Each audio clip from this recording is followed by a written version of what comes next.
Halo 5 is returning to the classic style of the originals, but how could this also affect the community?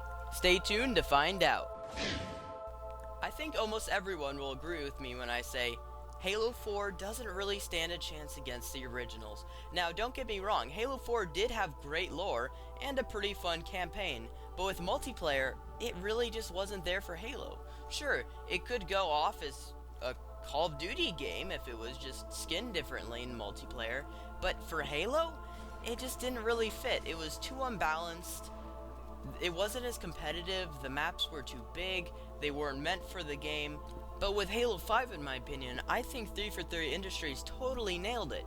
They made the game a lot more balanced so that now we all spawn with the same weapons and all the same abilities. As fun of a casual game as Reach was, even though it was made by Bungie, people tried to turn it into a competitive game that it just wasn't. It didn't have the capacity to be a game. Bungie wanted to say to their fans, goodbye, and here's a casual game that you can all have fun with. Because Bungie knew, if their fans wanted to play a great online game that was very competitive and hardcore, they could just play Halo 3 or 2.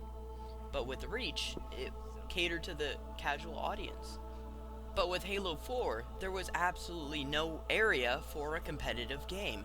The game was completely unbalanced. You could sprint willy-nilly anywhere away from fights any way you wanted, which is why the Halo 5 beta to me really feels like Halo.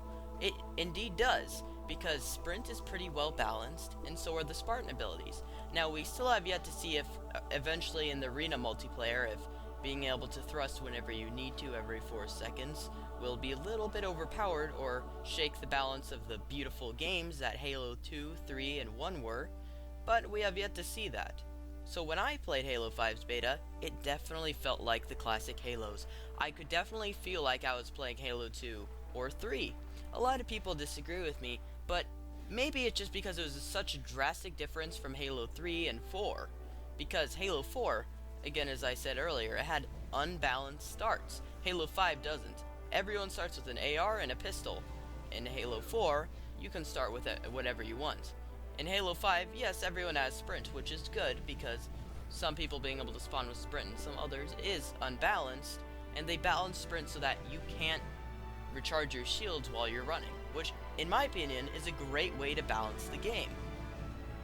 But to really get deep into Halo 5, how exactly does it feel like the original games? Well, I think everyone will agree that even though they increase the size of, say, Midship, that's a very well loved in a game that I myself love, or, map, that I very much love in Halo 2 Classic.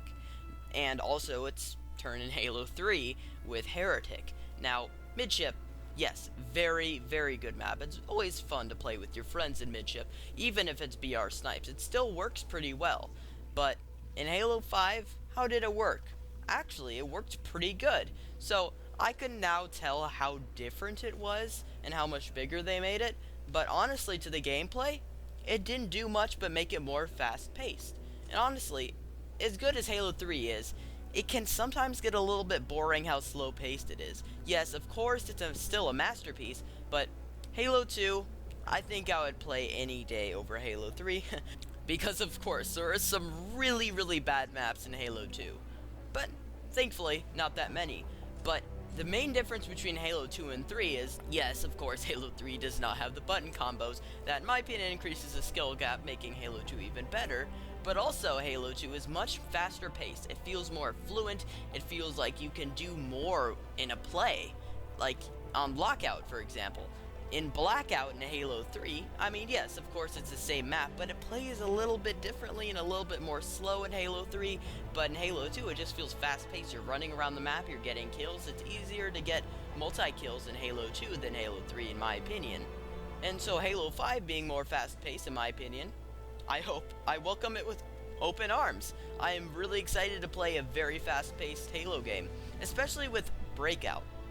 Now, surprisingly, Breakout, I think, was my favorite game mode from Halo 5. Even though Halo 5 is very fast-paced, I felt like Breakout was kind of a slower paced take to kind of contrast from the normally very fast-paced gameplay of Halo 5.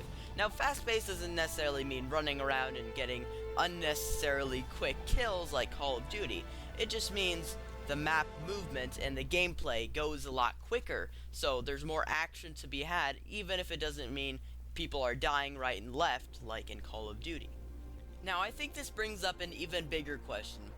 What does this mean for the community? Now, here's what needs to be said.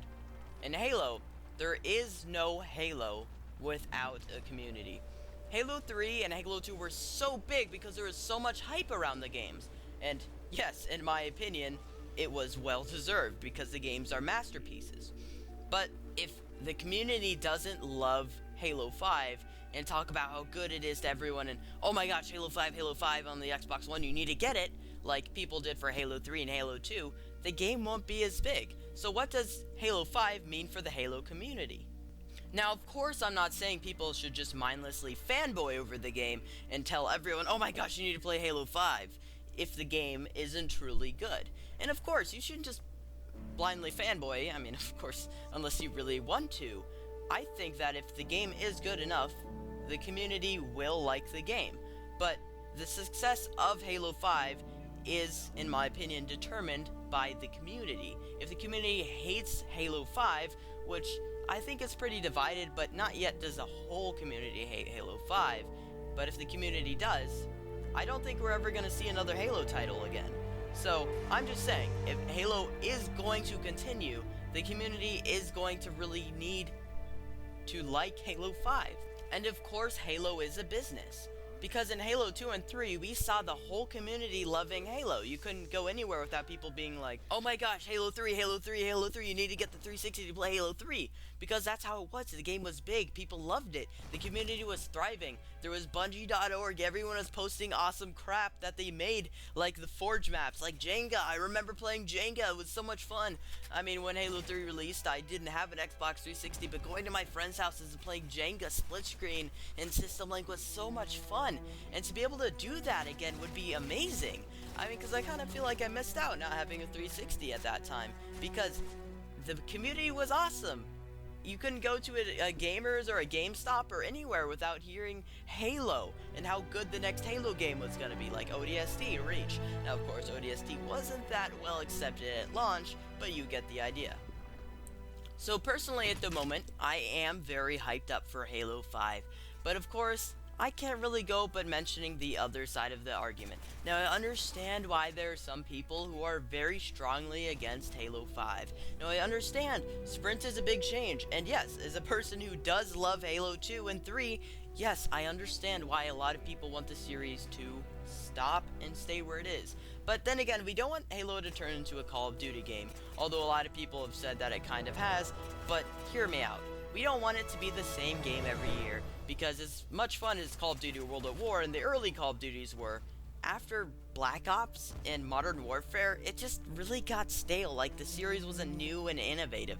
There was nothing about the game that made you really want to pick up the new one besides zombies. Now, in my opinion, zombies is really the only reason they'd ever want to pick up a Call of Duty game, but you get the idea. So yes, while Halo 5 is drastically different, for all we know, the game could be a masterpiece. The game could be better than 2 and 3, but I guess maybe if you're just on the fence about getting Halo 5, maybe you should just check the reviews. I'm getting the game at launch and I will hopefully be reviewing it as soon as I can, but not fast enough to where I can actually enjoy the game. Anyways guys, I have a new video coming up soon. Sorry, I've kind of been busy lately, but there's tons of cool ideas that I have that I'm going to make into some new videos soon, and this was kind of an intro, so I'm going to be talking a lot more about the Halo community later, and I'm also going to be talking about people's complaints with Halo 5, and why some of them might be irrational, and quite a few of them, and undoubtedly are rational. Anyways guys, I'll see you guys next time on Molten Sword Gaming. Don't forget to like, comment, and maybe even subscribe. See you guys later.